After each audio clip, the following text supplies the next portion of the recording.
بسم الله الرحمن الرحيم.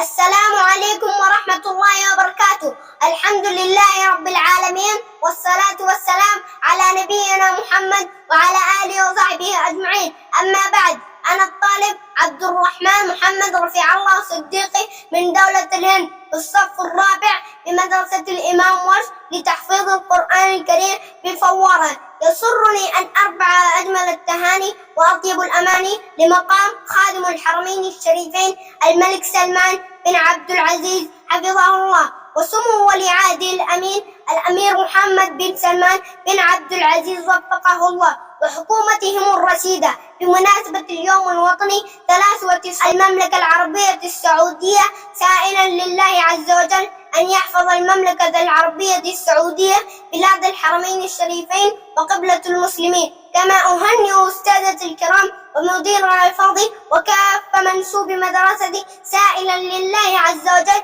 أن يحفظ المملكة العربية السعودية ويديم على الأمن والأمان بقيادة خادم الحرمين الشريفين وحفظه الله. والسلام عليكم ورحمة الله وبركاته. كان معكم الطالب عبد الرحمن محمد رفيع الله الصديقي.